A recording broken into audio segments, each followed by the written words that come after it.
Hello.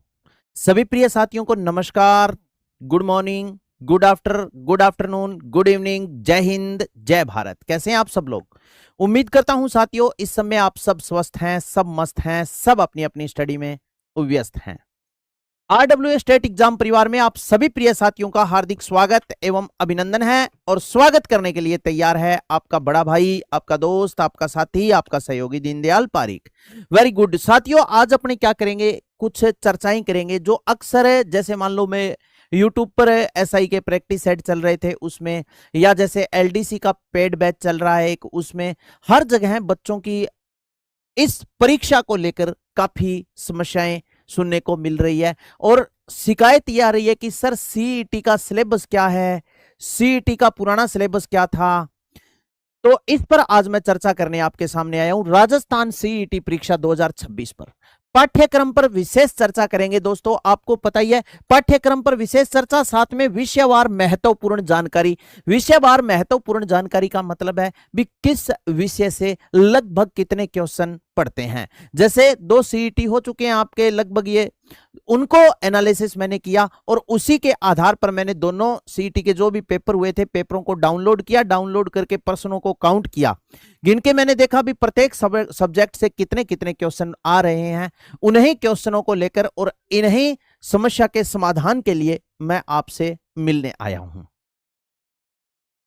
Batch के बारे में भी बताएंगे। आ जाओ सभी साथी, एक बार इस सेशन को लाइक और साथ में शेयर करो और अब अपने महत्वपूर्ण चर्चा के बारे में, महत्वपूर्ण विषय के बारे में बात करेंगे, विशेष चर्चा सीईटी पर। जैसे जो आपके प्रश्न आ रहे थे, एक तो वो था कि सर सीईटी का पेपर कब होगा। साथियों सीईटी जो बीए लेवल का जो पेपर है, कौन सा सीईटी बीए लेवल का आपका जो पेपर था वो होना था कब?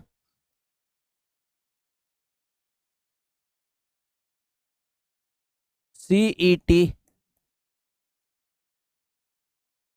बीए लेवल, जो सीईटी बीए लेवल का आपका जो पेपर था ये होना था, आपको पता ही है, फरवरी में। लेकिन ये पेपर फरवरी में नहीं हो पाया। तो अब अपने ये मान सकते हैं कि ये जो आपका पेपर होगा ये लगभग अगस्त या सितंबर में हो सकता है। अगस्त या सितंबर, अगस्त या सितंबर के महीने में प्रिय बंधुओं सीईटी ग्रेजुएशन का लेवल का जो पेपर है वो प्रस्तावित है लगभग, यानी पक्का नहीं कह सकते, अपने एक अनुमान लगा सकते हैं भी लगभग अगस्त या सितंबर के आसपास हो सकता है। इससे होने की पहले की तो कोई संभावना ही नहीं है। सीईटी का पैटर्न तो वही रहेगा, लेकिन हो सकता है पास मार्किंग, जैसे पहले 40% क्वालिफिकेशन क्वालिफाई था, अब 40% की जगह 60% कर सकते हैं। लेकिन कितने नंबर का पेपर आएगा और कौन कौन से विषय है इस पर भी अपने चर्चा करेंगे। तो देखिएगा, ये आपके सामने इंफॉर्मेशन दिख रही होगी, ये है समान पात्रता परीक्षा स्नातक स्तर हेतु परीक्षा की स्कीम एवं पाठ्यक्रम। क्या है देखो सुनो, विषयवार, विषय के बारे में बात करें तो कौन कौन से विषय इसमें आते हैं। तो यहां देखना, थोड़ा सा आप विषय पर ध्यान केंद्रित करना अपना। जैसे अपने चर्चा करें कौन कौन से, तो देखो, भारतीय राष्ट्रीय आंदोलन पर विशेष बल के साथ राजस्थान और भारत का इतिहास, एक नंबर पर राजस्थान भारत का इतिहास हो गया। इसके बाद में राजस्थान की कला संस्कृति साहित्य परंपरागत विरासत, यानी राजस्थान का भूगोल, राजस्थान का इतिहास, भारत का इतिहास और राजस्थान की कला संस्कृति। फिर इसके बाद में देखो भारत का भूगोल, फिर आ गया राजस्थान का भूगोल, फिर राजस्थान पर विशेष बल के साथ भारतीय राजनीतिक व्यवस्था और भारत की अर्थव्यवस्था। यहां पर भारतीय राजनीतिक व्यवस्था यानी पंचायती राज और संविधान, तथा साथ में भारत की अर्थव्यवस्था, यानी भारत की अर्थव्यवस्था इकोनॉमी आ गई। इसके बाद में राजस्थान इकोनॉमी, राजस्थान की अर्थव्यवस्था। फिर आ गई दोस्तों विज्ञान एवं प्रौद्योगिकी। इसके बाद में देखो सुनो, तार्किक विवेचना एवं मानसिक योग्यता, इसका मतलब है रीजनिंग। फिर इसके बाद में आ जाती है हिंदी, हिंदी के बाद में सामान्य अंग्रेजी, कंप्यूटर का ज्ञान और समसामयिक घटनाएं, यानी करंट अफेयर तक के सारे।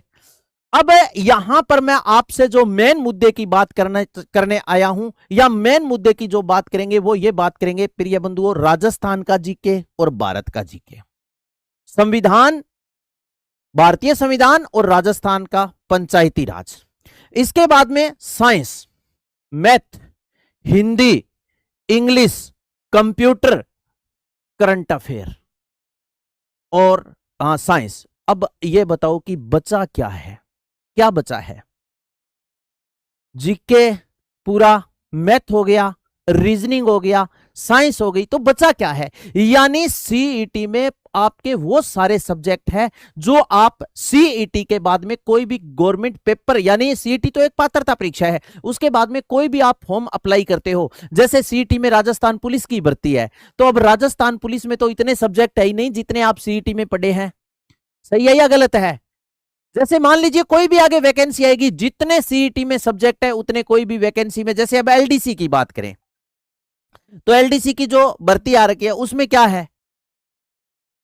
भी लगभग हिंदी है, इंग्लिश है, जीके है, साइंस है, इतना ही है। हाँ या ना? और मैथ है। जबकि सीईटी में तो आपने इंडिया जीके भी पढ़ा, राजस्थान जीके भी पढ़ा। अब आपको मैं ये बताता हूं कि देखो सुनो, इसमें प्रिय बंधुओं जो सीईटी ग्रेजुएशन लेवल का आपका पेपर होगा, इसमें प्रश्नों की संख्या तो होगी 150, 150 प्रश्न होंगे और टाइम आपको मिलेगा 3 घंटा। कितना टाइम होगा? 3 घंटा। 150 प्रश्न 3 घंटा और 300 मार्क्स के होंगे भी। 150 प्रश्न नंबर पूछ ले तो 300 और परीक्षा के लिए समय कितना मिलेगा? 3 घंटे का। तो समझ गए, 150 प्रश्न 300 अंक के, इसका मतलब है प्रत्येक प्रश्न आपका 2 नंबर का होगा। प्रत्येक प्रश्न कितने नंबर का होगा? प्रत्येक जो प्रश्न होगा वो 2 नंबर का होगा। लेकिन अब थोड़े से पाठ्यक्रम के बारे में विस्तृत चर्चा करते हैं। मैं अभी यही बात नहीं बताऊंगा आपको, सभी प्रश्न बहुविकल्प यानी A B C D option तो होंगे, लेकिन नकारात्मक अंकन के बारे में मैं चुप रहूंगा, कुछ नहीं बताऊंगा, क्योंकि वो जब विज्ञप्ति आ जाएगी सीईटी की पात्रता परीक्षा की, जो नई गाइडलाइन जारी की जाएगी उसके आधार पर विज्ञप्ति आ जाएगी। हो सकता है नेगेटिव मार्किंग कर दे, 40% क्वालिफिकेशन रख ले, नेगेटिव मार्किंग कर दे। हो सकता है क्वालिफिकेशन 60% रखे, नेगेटिव मार्किंग ना करे।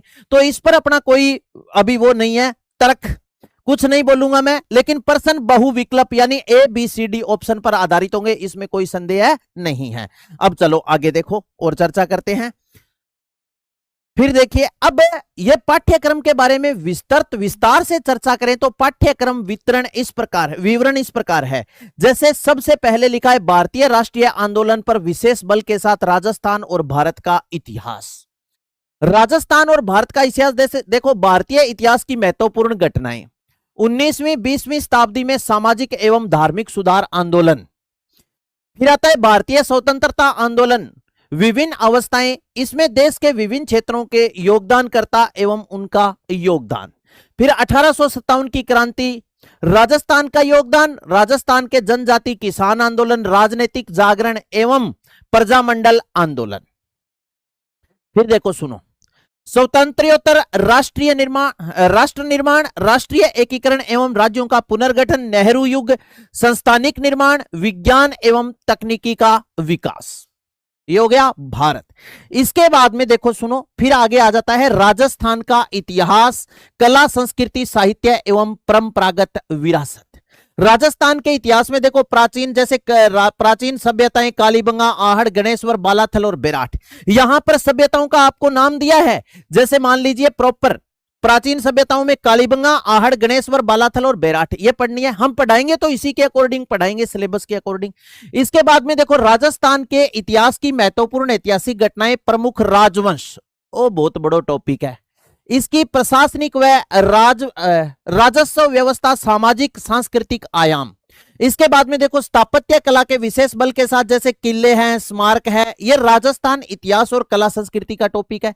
जैसे राजस्थानी साहित्य, महत्वपूर्ण कृतियां, क्षेत्रीय बोलियां, मेले त्योहार, लोकगीत, लोक नृत्य, राजस्थानी संस्कृति, परंपरागत विरासत, धार्मिक आंदोलन, संत, लोक देवता, महत्वपूर्ण ऐतिहासिक स्थल, राजस्थान के प्रमुख व्यक्तित्व, राजस्थान का एकीकरण।